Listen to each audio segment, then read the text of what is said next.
Diolch yn fawr iawn Eirfil am yr geiriau yna gyflwyniad. Thank you very much Eirfil for those words of introduction and welcome. It's obviously, as Eirfil has said, a very important time now in politics in Wales because we have two key events following the referendum which will shape, if you like, the next few months and years.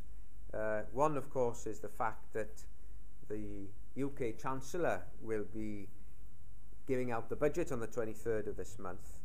And, of course, there's the first general election to the fully legislative assembly on May the 5th. And both these events will have significant consequences for the people of Wales, and there will be clearly some dividing lines here between those who have the aspiration, the vision, if you like, and the determination to create a sustainable economy in Wales and those who do not. We believe that following the conclusion of a successful referendum, that we now must face what we call the decade of delivery for the people of Wales, so that we can create people's expectations in creating a more prosperous nation. I think we have to reflect a little. I think Eirfil reminded us that 12 months ago there was a Labour government in power, and let's remember that much of the financial crisis that we face today happened during the stewardship of that Labour government, as well, of course, as the failure of the banking system. Yes, we do recognise that the bankers led irresponsibly, but they were given free rein because of the lax control by Labour of the banking system and the lack, clearly, of suitable regulations. And although we now face substantial cuts in public spending, we also have to recognise that whoever had won the last Westminster election, we would have been facing severe and drastic cuts. And as the Wales Audit Office report did actually show, if Labour had been returned to power, then the Assembly budget would have been cut in real terms by £3 billion by 2014. Frankly, although the Conservatives have introduced in-year cuts, overall over the period, then there's hardly any real difference between the Labour plans and the Conservative plans. And what we now find, of course, is Labour does have this selective amnesia, as it were, about their period in government, seem to forget that a lot of the troubles that we now face are created as a result of what happened during Gordon Brown's stewardship of the Treasury, and he was obviously backing the bankers at the expense of manufacturing, and now we're paying a heavy price for that. No doubt there needs to be a rebalancing of the UK economy and the Welsh economy within that, ensuring that growth takes place in all areas, not just in London and the South East, but in other parts of the United Kingdom, including Wales. And of course, what you've got to remember is that in terms of wealth, the United Kingdom is one of the most unequal states in the modern world, where you have very low GVA figures, for example, in Wales, in parts of Wales, the north east of England and so on. But if you compare that with London, for example, the gap is enormous. There is no bigger gap in any other European country than between London and the rest of the UK, and obviously with Wales as well. This isn't a problem which is unique, as I say, to Wales. If you actually look at this simple statistic, that every single job produced in the north and the Midlands of England, 10 jobs are being created in London. So we do need to do something to stimulate growth in other parts of the United Kingdom. Now, one of the things that we argued in 2007 was that Wales should benefit from having variable rates of corporation tax. In other words, reducing corporation tax in Wales to boost the economy. We were told, of course, that that couldn't be done. For European Union rules, that couldn't be done. Now we find, of course, that it is going to happen probably in Northern Ireland, and we expect that George Osborne will be making a statement to that effect in his budget on the 23rd of March. And our view is that a similar provision should be made for Wales.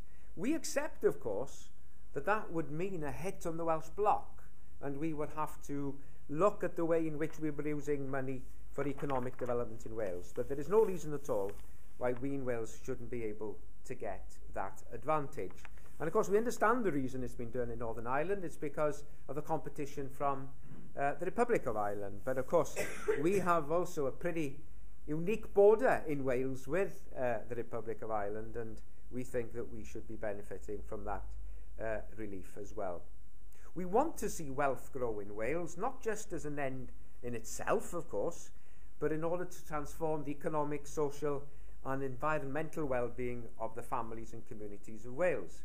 And as Ieuan has kindly said, last year in July, I announced the Economic Renewal Programme, A New Direction. That led to the biggest shake-up of any department in the Welsh Assembly government since devolution started in 1999. And what we want to do is to make sure that government supports business to grow and to thrive. We cut down bureaucracy, we streamline the department. In fact, the department now has over 250 fewer staff than it had a year ago, and we've brought in private sector expertise to oversee and monitor delivery.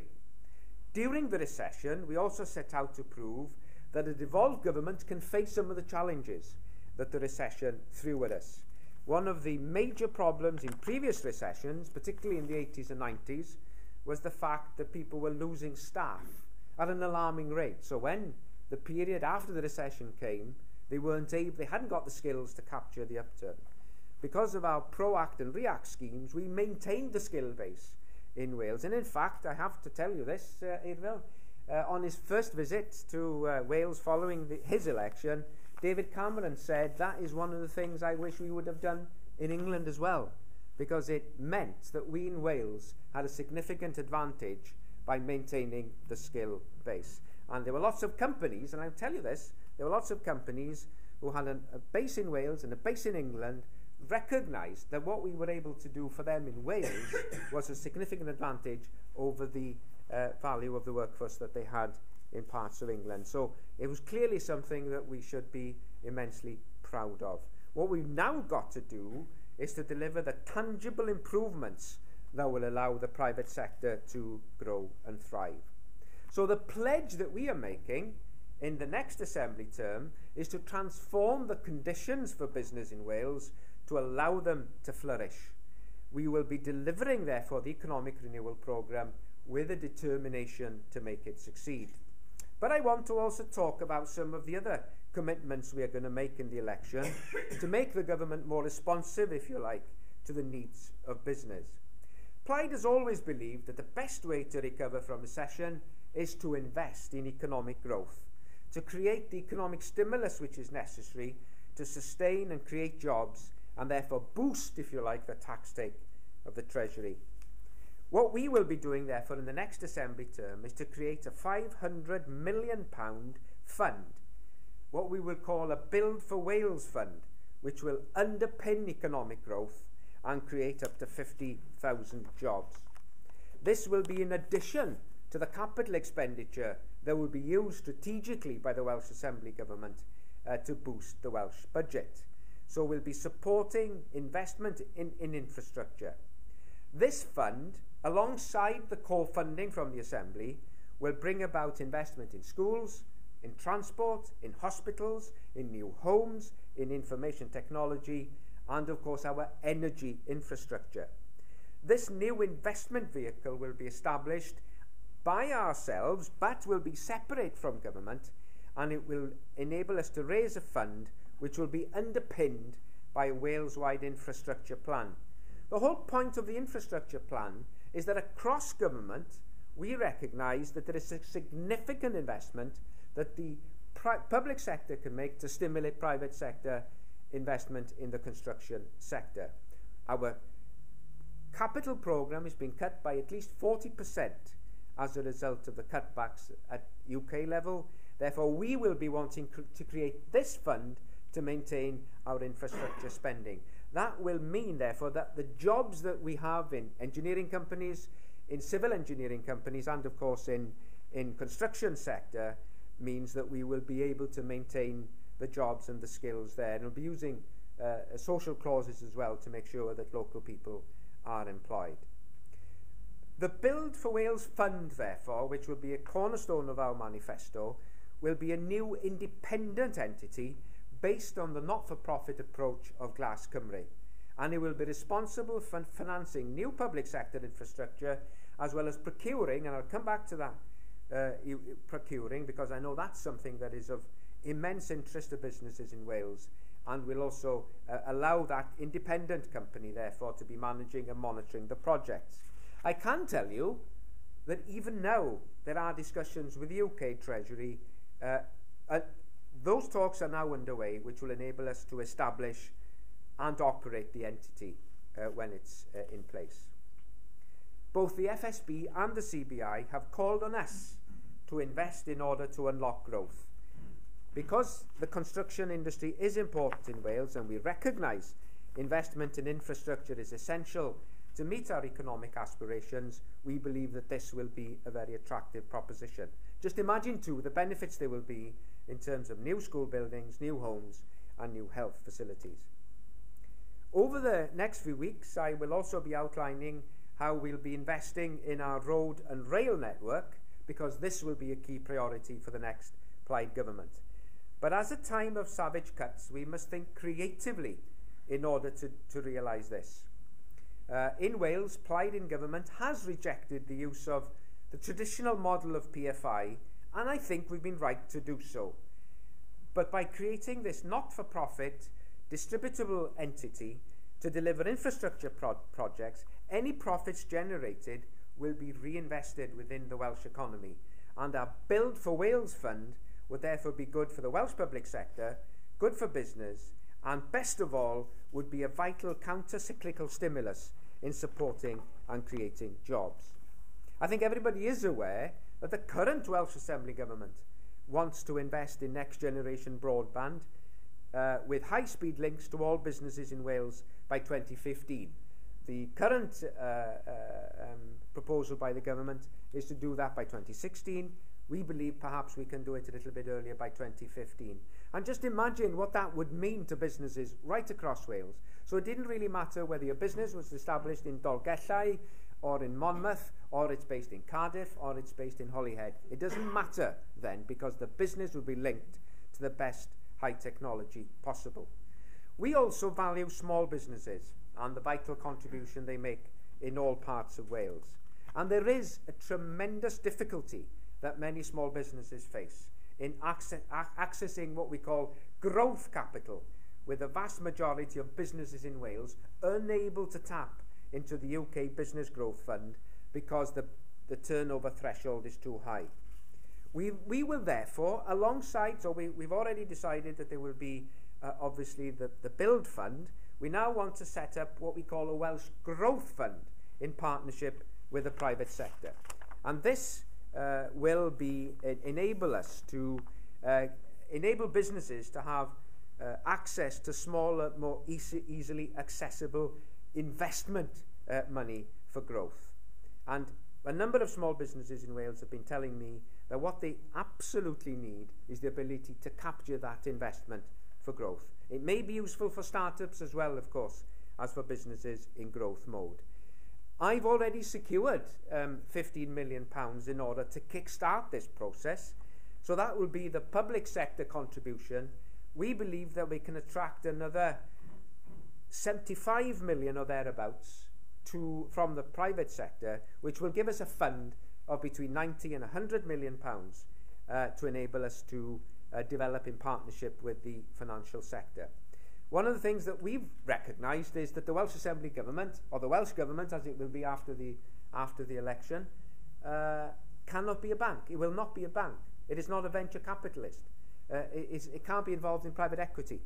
But what it can do is to use public money to leverage in that investment from the private sector and allow the private sector to run the fund, because they know that there is public sector support for it. And I believe that this is something that we desperately need. So that will be, I think, an excellent way in which we can finance Welsh businesses going forward. And the trouble with a lot of Welsh businesses is they can grow to a certain level. Once they've grown to that level, they tend either to stagnate or sell on. And what we want is for those businesses to go to the next stage of our development to create even better jobs and better businesses. Now, in terms of business rates, our intention is to make sure that the temporary rate relief scheme, which is due to end in October this year, will be made permanent. This means, therefore, that for the next Assembly term, until the system is reformed, because we'll be wanting the system to be reformed, around half of all small businesses in Wales will pay no business rates at all during the period of the next Assembly term. We also intend to exempt businesses which improve their properties by introducing crime prevention measures and environmentally beneficial changes. What we don't want is for businesses that actually improve their premises to be penalised then by having to pay more in business rates. There is another point I want to make about small businesses as well, and it is a real gripe of theirs, and I understand it, and it is this, that government spends around £4.5 billion. No, it's not just government, the public sector in Wales will spend between £4.5 and £5 billion a year of its own money procuring work from other businesses. And the problem is that a lot of Welsh businesses aren't able to even compete for those contracts. When we started work on this in 2007, around 35% of the contracts let in Wales was let to Welsh businesses. It's now up to 50%. But it still means that 50% is still lost to Welsh businesses. Our aim, therefore, is to change the procurement system to allow Welsh businesses to be effective in competing for up to 75% of that investment. What we cannot do, of course, is to give the contracts to Welsh businesses. European regulations will not allow us to do that. But what we can do is to make Welsh businesses more effective in competing for the procurement contracts, because currently some of them are disqualified even before they bid for the business to go onto the framework contracts. What we therefore want is for Welsh businesses to be much more competitive. And of course, if you actually recognise that if that £4.5 billion or 75% of it turns within the Welsh economy, then that itself is a massive boost for people in the country. We know, of course, that businesses also are our wealth creators. We want to be their enablers in order to serve our social, environmental and economic needs. And we recognise, of course, that we have a long way to go in Wales. Our GVA figures are low in comparison with other parts of the UK and, of course, other parts of Europe. Let's remember also that one of the reasons, this is not a defence or this is not an apology, but of course, because other parts of the European Union are now increasing their GVA rapidly, particularly countries in Eastern Europe, it does put us then back at a disadvantage, because clearly we are not growing as rapidly as they are. But nevertheless, we still think that there is significant room for improvement in Wales. And given that we might even qualify for a third round of European funding post-2013, we want to make sure that that money is put to the best possible use. And what we want, therefore, is if Plaid is in government, we will lead the negotiations for that new round and make absolutely sure that the money is delivered to enable us to increase jobs in Wales and, of course, to improve our growth figures. My party also recognises that at the heart of every successful economy is a highly flexible and a highly skilled workforce. We saw that in the recession. We did some great work in the recession by maintaining our skill base, and we've built on that so that although the PROAC scheme has come to an end, we now have a scheme that actually still talks about increasing the skills of our workforce. So we have a skills growth fund, which then enables businesses to tap into public sector support for skill growth and skill development. Nerys Evans, of course, our education spokesperson, has already outlined the way we will improve the employability of the workforce through our number one priority of virtually eliminating illiteracy by 2020. In some areas of Wales, it is not the lack of a job that is keeping people back, it's the lack of basic skills. And if you lack basic skills, then it's impossible for you to even apply for a job. And we want to make sure that people, you know, it is a scandal still in our country that some people are leaving school unable to read and write, and we want to put that right. It's a big job, it's a big task, and it'll take years to do it, but we believe that we should be putting Wales on that path. We'll also be making sure that we will have a programme in place to support at least 30,000 apprenticeships in Wales. That is something valued by our companies, and we want to prepare our young people for the world of work. In terms of higher education, that sector has a key role to play in promoting economic development and our economic development as a nation. And as I believe that the responsibility for business rates should be transferred to the economic department, I also believe that the HE sector should be part of the economic development department in the National Assembly as well. Because you must make sure that you have a coordinated, targeted, focused approach both to business investment and to research and development, and to commercialise that research for the benefit of the economy. We want to raise our game in terms of research and development. We only get 2% of the total UK spend on research and development. That has to be increased to at least 5%, which corresponds broadly to the population of Wales in the next Assembly term. So what I have outlined today is Plaid's business bonus, investing in jobs, in skills and infrastructure in order to create a better Wales. What we've also got to remember, of course, is that the UK government is depending on the loss of jobs in the public sector be taken up by growth in the private sector. We've already seen job losses in the public sector, particularly areas like the Passport Office in Newport and the Driving Standards Agency in Cardiff. The problem we have in Wales is that because we lag behind in terms of economic growth, the danger is that the Welsh economy won't recover in time to take up the job losses that we will have in the public sector. So what we've got to do here is to protect as much as we can the base of the Welsh economy, boosting investment where we can, so that we can try to give the private sector the best chance of picking up the jobs that might be lost in the public sector. We also recognise that this is a major task, because the problem we face is that although we have key responsibilities in the field of economic development, we lack those macroeconomic levers together with fiscal levers that could actually make the biggest difference in stimulating the economy. But I can tell you that we will be doing what we can to do that. So, although there is no certainty, and there's clearly no certainty in view of the last quarter's growth figures, that the private sector will be able to take up the slack, we will give the private sector all the tools that we can in order to meet that challenge. All I wanted to say finally, therefore, is that that's why we'll be focused in the next 4 or 5 years, depends of course on the length of the next Assembly term, because it may well be 5 years in order not to collide with the next Westminster election.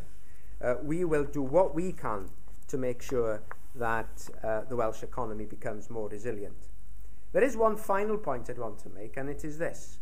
There's been a lot of discussion about the relationship now between the Assembly and the UK government, given the fact that we have a legislative assembly in the next term. We will want to create, because we have to be mature about this, whilst there is a relationship between the UK government and the Assembly, and we remember that most of the levers that will affect the Welsh economy are still based at Westminster, we need a better, more formalised structure with putting in place a formal relationship with the UK government. And we need a new form of intergovernmental, mature relationship, minister to minister and department to department. There are still departments in London that don't recognise the devolution has happened. It's our job to make sure that Wales isn't disadvantaged as a result of that mentality. But we also must make sure that the Welsh government plays its role. There'll be no place, if you like, in the next Assembly term for the culture of excuses which have been nurtured during the first 12 years, if you like, of Welsh government. In Plaid, therefore, we will continue to roll up our sleeves, get on with the job, and transform the Welsh economy and the country of Wales into the place we want that to be. We know that the people of Wales will expect nothing less of us in the next 5 years. Diolch yn fawr i chi.